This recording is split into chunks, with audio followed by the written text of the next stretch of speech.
अब अठंगर के विधि में के आई अठंगर कुटे के बाद चना लेकर भाग गिलखिन ना सब चना तो बेचारा जगह ना टुकुर टुकुर तक आ जाइए अठंगर के विधि में। अरे भाई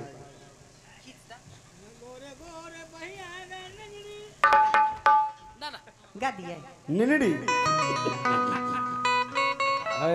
त गोड़े गोड़े बहिया के मल्टी छिनरी करिया तो भाई गोदन मोरे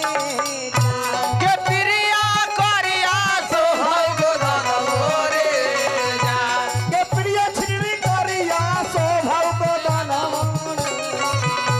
के प्रिया छिनरी करिया सो भाई गोदन मोरे जा रे जान कर ली हले रे जा कोई होली हले भैया ये करे मोरे जा रे जान कर ली हले झगड़ुआ से भरे ममोरे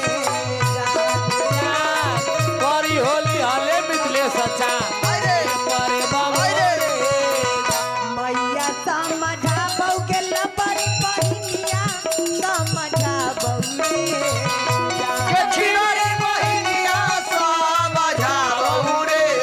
जान रे जान भाई वो समझा बहू रे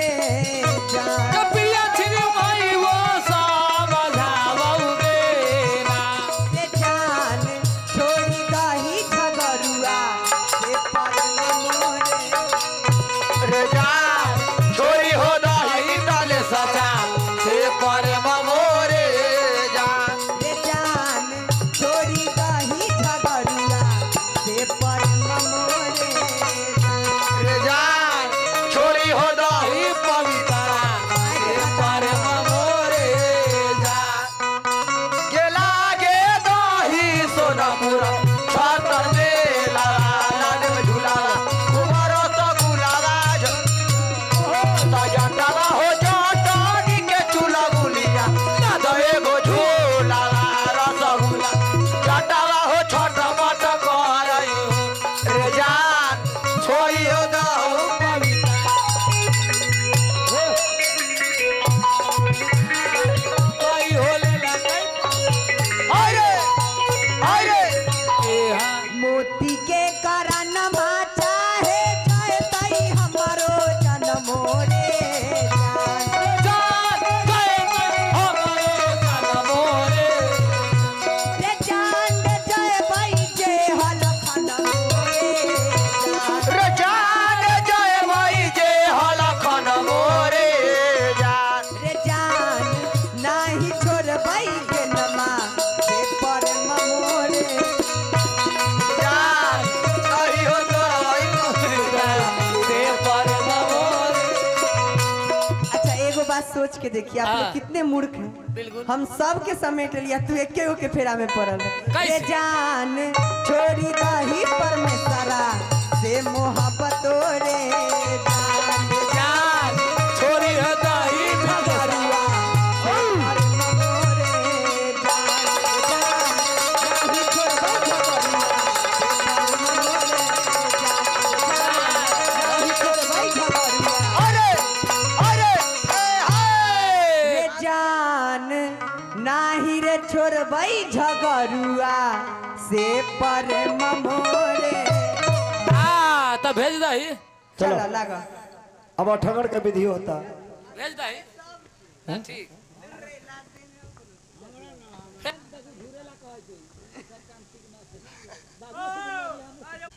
आजा बजा अठंगर में कोई ना आई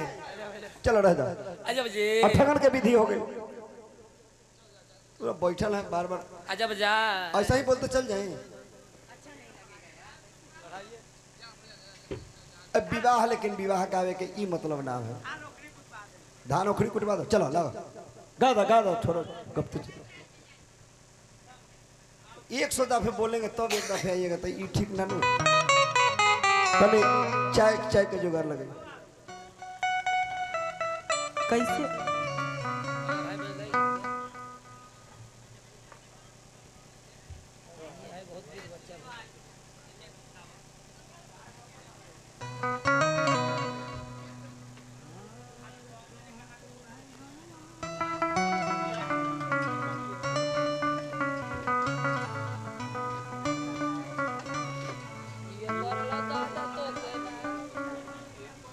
सबके ना बाप भाई के नाम पता कर की गरियावे से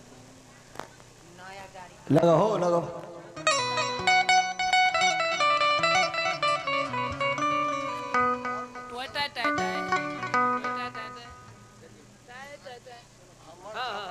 कि कंडैया के आंगना में उठेला धमाल है गोरैया के आंगना में उठेला धमाल है कंडैया के आंगना में उठेला धमाल है गोरैया के आंगना में उठेला धमाल है लाल गिलवा जोड़ी भेलै से हो लगा झारे लाल गंगा चोरी हेले से हो लगा यारे जनकैया के आंगना में उठेला धमाल है गोरैया के आंगना में उठेला धमाल है लाल गिलवा जोड़ी भेलै से हो लगा झारे लाल गंगा चोरी हेले से हो लगा यारे लाल गिलवा जोड़ी भेलै से हो लगा झारे लाल गंगा चोरी हेले से हो लगा यारे के नमा के झारल जुड़ल टीका बागा ढाइन है केरवा के झारा झूरल टीका लगा राने काही टिकवा पहिली चलनी घूमे हरी बे आही टीका मोरे चलते घूमे हमरा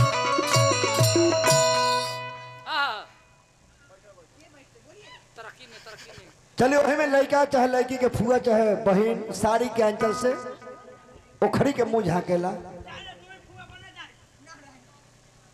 चलो कहाँ है फुआ इनका दुल्हा के फुआ कहाँ है चलो कोई आदमी बढ़ जाए छोड़िए ना अब बैठ गए हो गए देखा हो कि यारे बैठल बैठल गोरावा दुखैया रे ललना बैठल बैठल गोरावा दुखाई अदरे लालाना भैया तो दै छै भौजी ना देबे दै छै जे ललना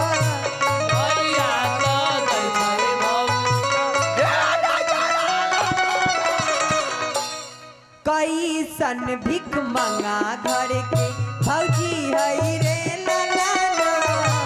कोई सन भी कमंगा घर के भौजी हई रे लालाना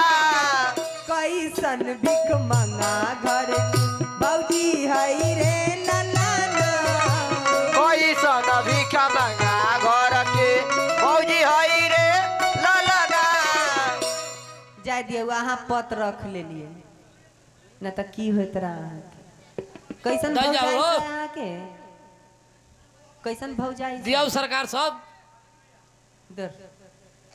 तो बैठल बैठल गोरा बात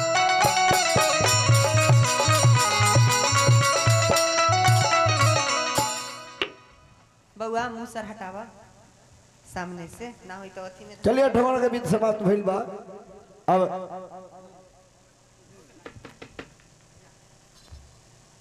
हो गेलै मटन या ओ मटन अठांगर के बीच के बाद संजय बाबू की तरफ से हजारों हजार रुपए का पुरस्कार आया आए है पैसा उसमें। माता रानी मंगल में बनाए रखे अठांगर बीच के बाद गिटारी होला हाँ गिटारी के बाद भगवान नामचर भैया के हल्दी चढ़ल चैत्र राम लक्ष्मण जी के यहाँ के चलिए नवीन बाबू खाली हल्दी चढ़ा यहाँ के एको दू आदमी चलो सीता जी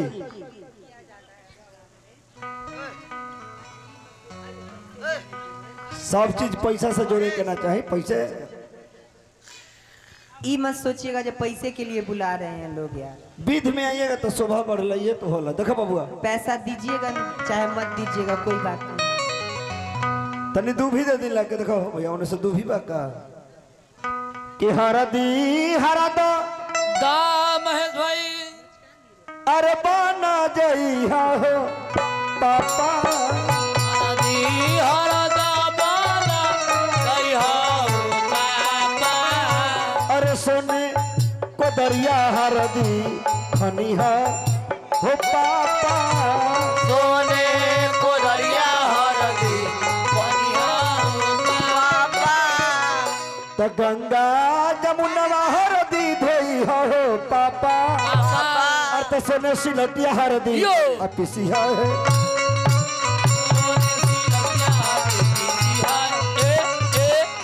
तनी भगवान के हल्दी चढ़ा लीजिए आ बबुआ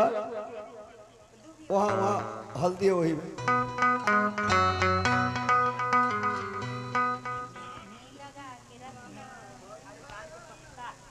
बाप रे 1 महीना दम धरा तू भी देखा ना बबुआ धान नहीं कुटाया है सर लठंगर है वो आपके कहने से मान लेंगे हम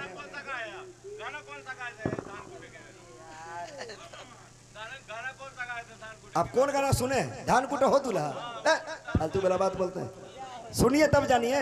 जबरदस्ती बोल दीजिएगा हम मान लेंगे आपका बात बेवकूफ समझ रहे हैं कि हम बुर्बक हैं आपके कहने से नहीं ना होगा कि हम चाची कौन गीत हुआ है बताइए तब लोग धान कुटा हो दूल्हा कहाँ है सब लगला तू हमारे अनहरा के हाई कोर्ट हमरा न सिखाई है हाँ अठंगर धान कुट्टी में समझ में नहीं आता है अठंगर केकड़ा कहता है धान कुट्टी केकड़ा कहता है अठंगर मौगी से कुटाई धान मर्दावा से कुटाई उतनो समझ में ना बा चलो हरदी भगवान के तरह तक की हरदिया आय हाय कि यार हरदिया ओए होए अरे हरदिया हो राजा राम जी के चढ़े हरदिया हो राजा राम जी के चढ़े हरदिया हो सिया राम जी के चढ़े हरदिया हो सिया राम जी के चढ़े तो हरदी चढ़ावेलन अपना पापा अपन पापा हो अपन पापा हरदिया हरदिया ओए हरदिया हो सिया हरदिया हो सिया राम जी के चढ़े चलिए बाबू एने चलिए भगवान नाम के हरदी चढ़ गई बा हरदी के बाद भोर के समय में हाँ जी एने बाराम जी बढ़िया बढ़िया भोर के समय में घर के माई बहन लोग हाँ पानी काटे खाते निकली है हाँ अब पानी काट के निकली है हाँ तो उन्हें वापस आते समय में हाँ लावा भूजे के विधि हो गई हो गई देखो कैसे होला